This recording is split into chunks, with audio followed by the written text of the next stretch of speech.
Cuando se habla de la clasificación de infección de vías respiratorias superiores, su clasificación etiológica no resulta de gran utilidad debido a dos importantes razones. La número uno, los cuadros clínicos pueden ser muy variados según el origen del agente microbiano. Y la número dos es que un cuadro clínico puede deberse a diferentes agentes microbianos, y es por ello que se adopta la clasificación de síndromes clínicos. Los síndromes clínicos son los siguientes: rinofaringitis, sinusitis, faringoamigdalitis, laringotraqueitis y epiglotitis. El 90% de la rinofaringitis son originalmente virales y solamente el 10% tiene origen bacteriano primario. Existen 100 serotipos de rinovirus, de los cuales del 20 al 40% afectan a los adultos y un 8 al 10% a los niños, mientras que en los coronavirus se encuentran anticuerpos en un 90% de la población. Se conocen 4 serotipos de virus para influenza y uno de sincicial respiratorio. Todos pueden causar infección respiratoria. De los adenovirus se conocen 31 serotipos, de los cuales 8 son causantes de infección respiratoria y ocasionan infecciones graves en algunos individuos. De los virus influenza se conocen 3 serotipos designados con las letras A, B y C. El grupo A tiene la característica de variar antigénicamente, lo que determina la aparición de epidemias cada 2 o 3 años. Además de esas variantes menores, aparecen variantes mayores que en los últimos tiempos se han presentado cada 10 años y han dado lugar a las grandes epidemias.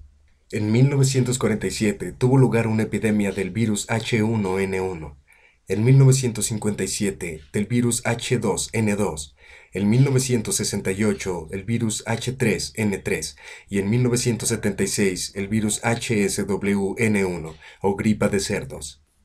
Respecto a las bacterias, los estreptococos del grupo A producen la infección en forma primaria o complicando la infección viral. En estos casos produce rinofaringitis o faringoamigdalitis purulento membranoso. El Haemophilus influenzae produce rinofaringitis o sinusitis. Las infecciones respiratorias agudas tienen una frecuencia muy elevada en personas de todas las edades y constituyen el principal motivo de consulta en todos los países y en todos los estratos socioeconómicos, aunque son más frecuentes en niños menores de 5 años, desnutridos y que viven en condiciones de hacinamiento. Su frecuencia también es significativamente mayor cuando el niño ingresa a la escuela o a la guardería. Diversos estudios epidemiológicos han señalado que el número de episodios infecciosos respiratorios agudos que un individuo puede sufrir durante un año es muy variable, pero en términos generales oscila entre los 2 y 6. Los niños menores de un año de la Ciudad de México que permanecen en el hogar tienen 6.1 episodios por año de infección respiratoria aguda, en tanto que los niños de guardería la incidencia es de 14.2 episodios de infección respiratoria aguda por año. En los primeros hay un franco predominio en invierno, mientras que en la de los segundos no la hay. En México se registran cada año más de 25.000 defunciones por padecimientos respiratorios agudos y cerca de 50% ocurren en niños menores de 5 años. Patogenia.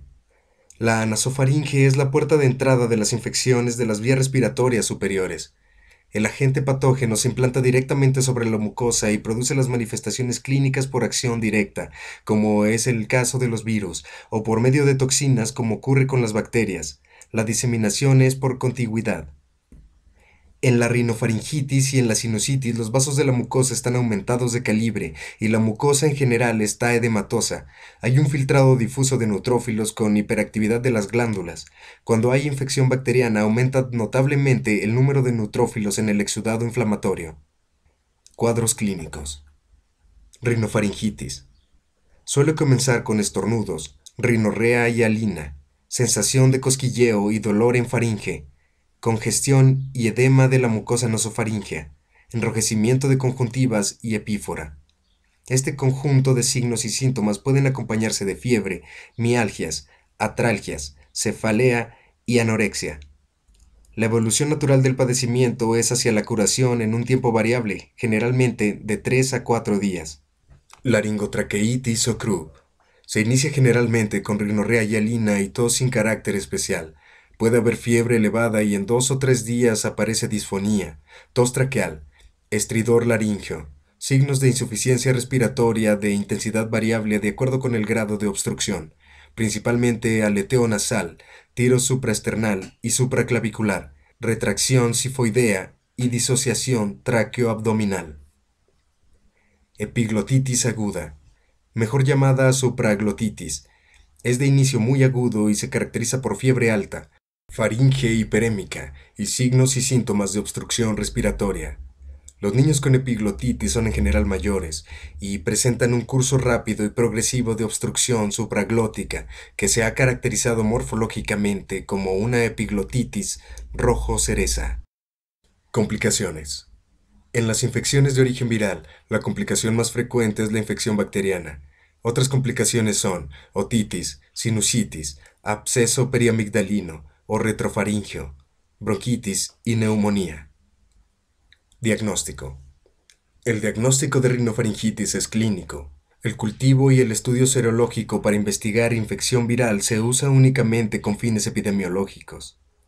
El diagnóstico de sinusitis se confirma mediante las radiografías de los senos paranasales. En los niños menores de 1 año de edad esto no es conveniente, pues con frecuencia los senos maxilares poco desarrollados están opacos, presentándose el diagnóstico a confusiones. En niños mayores a esa edad, una radiografía lateral de cuello y una nasoplaca Waters son convenientes. En niños escolares y adultos también debe tomarse una frontoplaca Cadwell para poder observar los senos frontales y esfenoidales, ya entonces desarrollados. En la faringoamigdalitis, el diagnóstico también se basa en los datos clínicos. El cultivo para piógenos de exudado faríngeo debe restringirse a los casos donde se sospeche de estreptococo del grupo A o complicaciones como fiebre reumática, glomerulonefritis difusa aguda, escarlatina, sepsis con puerta de entrada por faringe y difteria. La laringotraqueitis o CRUP se diagnostica por las manifestaciones clínicas. El cultivo para microorganismos piógenos está indicado en los casos en que se sospeche epiglotitis. Se toma el exudado directamente de la epiglotis en el momento de efectuar la laringoscopía. Diagnóstico diferencial.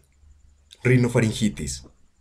Es preciso distinguirla de todos los padecimientos que se inician con esta entidad. Los más comunes son sarampión, tosferina, poliomielitis, sífilis y difteria, y de los trastornos alérgicos que producen rinitis. Sinusitis.